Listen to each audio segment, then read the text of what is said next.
इस सेशन में हम लोग रेगुलर लैंग्वेजेस पर बेस्ड कुछ नोट्स पढ़ेंगे, कुछ पॉइंट्स पढ़ेंगे।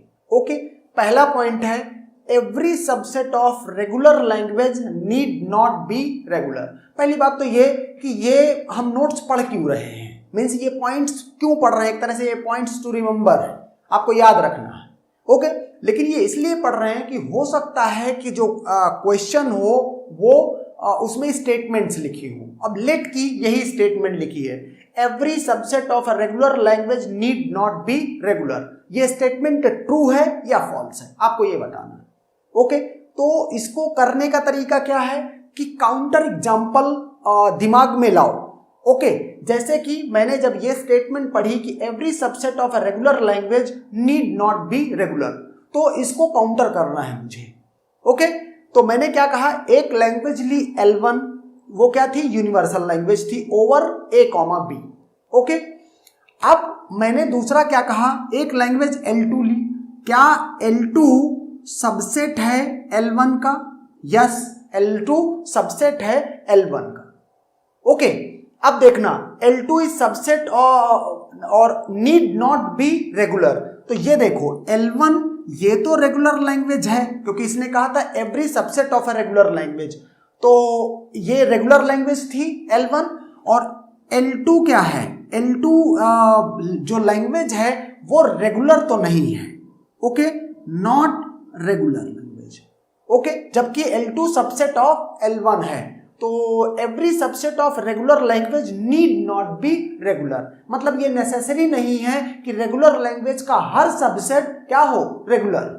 ओके, तो उसी को मैंने ये एक लैंग्वेज में ऐसी कम से कम L2 तो है जो इस स्टेटमेंट को ट्रू करती है, and therefore the statement is correct, true. Okay, now come to second point, every finite subset of regular language को रेगुलर सेट भी कहा जाता है। सेट क्यों कहते हैं, क्योंकि लैंग्वेज क्या है, सेट ऑफ स्ट्रिंग्स है, तो चूंकि वो सेट है इसलिए रेगुलर सेट भी बोला जाता है। Is always regular. अब फाइनाइट है अगर सेट तो फिर रेगुलर तो है ही, क्यों? जैसे देखते हैं L1 क्या है, कह रहा है L1 है L1 एक लैंग्वेज है जिसमें स्ट्रिंग W है, किसमें से, A+B के स्टार में से, मतलब A+B के स्टार का मतलब all possible strings of a's और बीज और any combination of A and B including epsilon. Okay, और कहता कि अगर मॉड ऑफ A मतलब जो स्ट्रिंग में जो टोटल नंबर ऑफ एज है वो क्या है, इवन, सिर्फ उसी तरह के इसमें स्ट्रिंग्स है। तो कहता है कि ये इसके लिए चूंकि हम फाइनाइट ऑटोमेटा बना सकते हैं, तो ये क्या है, ये तो रेगुलर लैंग्वेज है। अब every finite subset of regular language is always regular. कोई भी फाइनाइट सबसेट लो, तो मैंने क्या किया, ये L2 ले लिया, L2 क्या है, सबसेट ऑफ L1 है, और चूंकि L2 ये क्या है, ये फाइनाइट है। ओके, अगर फाइनाइट है तो देखो इसके अंदर जो भी स्ट्रिंग्स होंगी, हर एक स्ट्रिंग के लिए एक फाइनाइट ऑटोमेटा बना दो, एक नई इनिशियल स्टेट लो, और एप्सिलॉन से जितने भी इस स्ट्रिंग के फाइनाइट ऑटोमेटा हैं उनकी इनिशियल स्टेट को कनेक्ट कर दो, and you will get the finite automata for L2, and therefore L2 is क्या, L2 इज रेगुलर। ये कॉन्सेप्ट है। तो अगर ये इस तरह का स्टेटमेंट आ जाता है तो आपको काउंटर में ये सोचना है कि L1 क्या हो सकती है, L2 क्या हो सकती है। Okay, now come to 3, every subset of a non-regular set need not be non-regular. Okay, every subset of a non-regular set need not be non-regular. इसका मीनिंग क्या हुआ कि every subset of non-regular set मतलब non regular language. इसका मतलब है कि L1 कोई एक लैंग्वेज है जो नॉन रेगुलर है। अब यहां पर देखो A की पावर n B की पावर n है, तो इसके लिए फाइनाइट ऑटोमेटा नहीं बन सकता, मतलब ये क्या है, ये नॉन रेगुलर है, या कह लो कि नॉट रेगुलर है। ओके, ये नॉट रेगुलर लैंग्वेज हो गई, good. Every subset of need not be non regular. अब मैंने दोनों एग्जांपल लिए हैं, सबसेट की बात की है तो मैंने दो कंडीशन ली है, एक तो लिया है L2 is subset of L1। Okay, अगर L2 इसको कहूं और इसको देख लो, ये क्या है, ये है नॉन रेगुलर। ओके ये सबसेट है स्ट्रिंग, चूंकि मैंने इसकी कंडीशन इस तरह से रखी हुई है कि अगर m इसमें 0 हो गया सपोज करो तो स्ट्रिंग क्या बचेंगी, a की पावर n b की पावर n, वही स्ट्रिंग्स मैंने सारी यहां इंक्लूड कर ली। ओके अगर सपोज करो n 0 हो गया तो सिर्फ c की पावर m बचेगा, तो c की पावर m मैंने ये ले लिया, इसको L3 बोला है। L3 is also subset of L1। Okay और ये क्या है, ये लैंग्वेज है रेगुलर। तो दोनों चीजें मैंने दिखा दी। Every subset of a non regular set need not be non regular, मतलब अगर ये नॉन रेगुलर लैंग्वेज है तो ये जरूरी नहीं कि हर सबसेट इसका क्या हो, नॉन रेगुलर हो। तो एक सबसेट दिखा दिया कि ये नॉन रेगुलर है और दूसरा सबसेट दिखा दिया कि वो रेगुलर है। ओके तो ये स्टेटमेंट ट्रू है। Fourth point is every finite subset of non regular set is always regular. हमने इसके पहले एक पॉइंट पढ़ा था, every finite subset of regular set is always regular. Okay और यहां पर हम पढ़ रहे हैं every finite subset of non. अब चूंकि अगर सेट जो सेट ऑफ स्ट्रिंग्स हैं वो फाइनाइट हैं तो फिर फाइनाइट हमको पता है कि every finite language is regular, तो वही इसका ये कॉन्सेप्ट है। Fifth point, a super set of regular language need not be regular. Okay मतलब कि जो एक मीन्स रेगुलर लैंग्वेज का सुपर सेट जरूरी नहीं कि वो रेगुलर हो। ओके जैसे L1 मैंने ली तो L1 क्या लैंग्वेज ली है, ये मैंने रेगुलर लैंग्वेज ली है। ओके ये L2 जो लैंग्वेज है, ये L2 लैंग्वेज क्या है, ये नॉन रेगुलर लैंग्वेज है, मतलब नॉट रेगुलर लैंग्वेज है। ओके तो देखो यहां से L1 is subset of L2, या उल्टा बोल लो L2 is super set of L1 और L2 क्या है, नॉट रेगुलर है। क्यों, क्योंकि यहां देखो B और C इक्वल है, A की पावर n, B की पावर m, C की पावर m, इस टाइप के स्ट्रिंग्स है, that is B equal to C। ये कॉन्टेक्स्ट फ्री लैंग्वेज है, रेगुलर लैंग्वेज नहीं है। ओके तीसरा L3 मैंने लिया universal language over A, B, C। Okay तभी जो है L1 का सुपर सेट है L3। ओके और L3 क्या है, चूंकि यूनिवर्सल लैंग्वेज है, रेगुलर लैंग्वेज है। 6 point, a super set of non regular set need not be non regular. यहां super set of regular language हमने कहा था या रेगुलर सेट कहा था, यहां super set of non regular set कहा है। ओके कहता need not be non regular, तो इसका मतलब क्या हुआ कि L1 मेरे पास एक लैंग्वेज है, अ super set of non regular set. तो L1 एक ये कौन सी लैंग्वेज है, ये नॉट रेगुलर है, रेगुलर लैंग्वेज है। L2 मैंने एक लैंग्वेज और ली है universal language over A, B। Okay तो इसका मतलब L2 क्या है, सुपर सेट ऑफ L1 है, क्योंकि इसमें ये सारी स्ट्रिंग्स इसमें प्रेजेंट है, तो L2 सुपर सेट हो गई। और L2 क्या है, रेगुलर लैंग्वेज है, मतलब अ super set of non regular set need not be non regular, मतलब ऐसा जरूरी नहीं कि नॉन रेगुलर सेट का सुपर सेट हमेशा नॉन रेगुलर हो, यहां पर रेगुलर मैंने दिखा दिया। ओके मतलब स्टेटमेंट करेक्ट है। Okay 7 point, every language has regular subset. कोई भी लैंग्वेज, दुनिया की कोई भी लैंग्वेज ले लो। ओके L1 मैंने ले लिया एनी लैंग्वेज, कोई लैंग्वेज ले लो। L2 मैंने ले लिया क्या, इसको बोलते हैं क्या, एम्प्टी लैंग्वेज।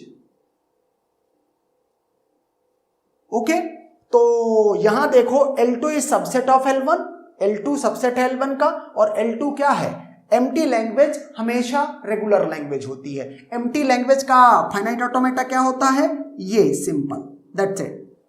ओके अगर आप इसमें एजेज भी लगाना चाहते हो, सपोज करो हमारे पास इनपुट अल्फाबेट सिग्मा क्या है, A, B है, तो आप ये A, B की एज भी लगाओगे, बस फाइनल स्टेट नहीं बनाओगे। तो ये फाइनाइट ऑटोमेटा किसका है, एम्प्टी लैंग्वेज का है।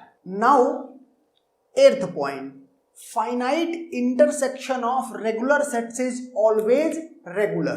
तो यहां पर इंटरसेक्शन का पहले मतलब समझ लेते हैं कि क्या है। Okay finite intersection of regular sets, इसका मतलब सपोज करो मेरे पास एक लैंग्वेज L1 है, दूसरी L2 है, तीसरी L3 है, चौथी L4 है। ओके अब मैं क्या करना चाह रहा हूं, इसको L1 intersection L2 intersection L3, इसके लिए देखना चाह रहा हूं। फाइनाइट है चूंकि 1 2 3 4 4 लैंग्वेज हैं तो इसका मतलब फाइनाइट है।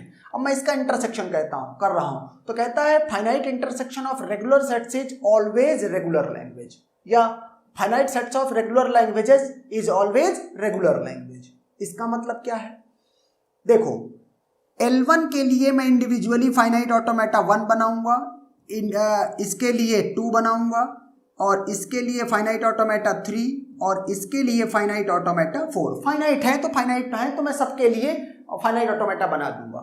अब आपको पता है कि इस इंटरसेक्शन का क्या होता है, मतलब जब मैंने आपको कॉन्सेप्ट पढ़ाया था कंपाउंड ऑटोमेटा का, ओके, तो इंटरसेक्शन जब एंड कंडीशन हुआ करती थी तो हम इंटरसेक्शन उसको बोलते थे, ये वही इंटरसेक्शन है।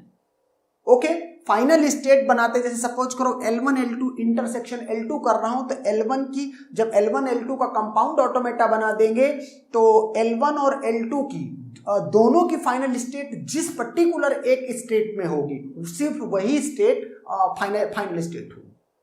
ओके, इसका मतलब है इन सबको करके इन सबका फाइनाइट जितने भी ऑटोमेटाज हैं उनका मैं क्या कर दूंगा, कंपाउंड ऑटोमेटा बना सकता हूं, एंड देयरफॉर हमेशा वो ये जो रिजल्टिंग लैंग्वेज होगी जो L वो हमेशा रेगुलर होगी। ओके, ये था पॉइंट। अगर मैं 9th पॉइंट की बात करूं, यहां पर infinite intersection of regular sets कहा जा रहा है नीड नॉट बी रेगुलर, मतलब यहां पर जो लैंग्वेजेज हैं वो इनफाइनाइट नंबर ऑफ लैंग्वेजेज हैं। ओके, तो ऐसा बिल्कुल पॉसिबल है कि जो रिजल्टिंग लैंग्वेज हो वो रेगुलर ना हो। ओके, क्यों? क्योंकि अगर ये फाइनाइट थे तो मैं इनके लिए फाइनाइट ऑटोमेटा बना सकता था, लेकिन आगे किस तरह की लैंग्वेज हो सकता है कि मीन्स इसके इंटरसेक्शन के बाद कोई लैंग्वेज इस तरह की निकल के आ रही हो। Okay, L1 L2 L3 L4 इस तरह की लैंग्वेज रही हो कि अगर स्ट्रिंग्स कोई लैंग्वेज इस तरह की निकल के आ गई, ओके, तो अब ये लैंग्वेज रेगुलर नहीं है। ओके, अगर फाइनाइट है तो चूंकि हम कंपाउंड करके ऐसे बना रहे हैं तो वो पॉसिबल है, लेकिन इनफाइनाइट इंटरसेक्शन है तो फिर ये सिनेरियो भी पॉसिबल है, and therefore need not be regular. ऐसा भी हो सकता है कि रेगुलर ना हो resulting language L। Now come to 10th question, finite union of regular sets जो ऑलवेज रेगुलर। तो बहुत सिंपल है, जहां यहां पर आपने ये इंटरसेक्शन लगा रखा है, यहां पर क्या आ गया, यहां पर है यूनियन, सेम कॉन्सेप्ट है, ये यूनियन किया और अभी ये फाइनाइट है। इसका मतलब इंडिविजुअली सबका क्या करूंगा, फाइनाइट ऑटोमेटा, उसके बाद ये कंपाउंड ऑटोमेटा, और फाइनल स्टेट बनाते समय सिर्फ आपको ध्यान देना है। ओके, ये इसको कब बोलते हैं, ये और जब होता है तब हम यूनियन लगाते हैं। ओके, तो फाइनल स्टेट बनाते समय क्या ध्यान देंगे कि जैसे सपोज करो L1 यूनियन L2 कर रहा हूं तो L1 की जो फाइनल स्टेट है कंपाउंड ऑटोमेटा में L1 की फाइनल स्टेट है तो वो ओवरऑल कंपाउंड की भी फाइनल स्टेट होगी। L2 की फाइनल स्टेट है तो वो भी ओवरऑल क्या होगी, कंपाउंड ऑटोमेटा की फाइनल स्टेट होगी। ओके, तो इसका मतलब चूंकि कंपाउंड ऑटोमेटा बन रहा है फाइनाइट ऑटोमेटा, देयरफॉर ये लैंग्वेज रेगुलर होगी। Now come to 11th point, यहां क्या है, infinite union of regular sets need not be regular. Again same concept, चूंकि ये फाइनाइट थे तो कंपाउंड ऑटोमेटा बनके तैयार हो गया, और कंपाउंड फाइनाइट ऑटोमेटा है एंड देयरफॉर ये लैंग्वेज रेगुलर होगी। लेकिन यहां पर इनफाइनाइट यूनियन अगर हुआ तो फिर से कहूंगा कि स्ट्रिंग तो ऐसी भी हो सकती है।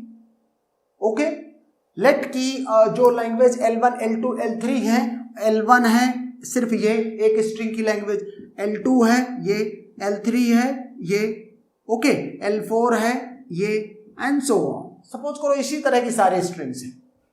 ओके, अब ये इनफाइनाइट तक चलता जा रहा है, इसका मतलब है कि ये स्ट्रिंग इस टाइप की लैंग्वेज बन गई, अब ये रेगुलर नहीं है, तो ऐसा भी हो सकता है। Okay, and that's done.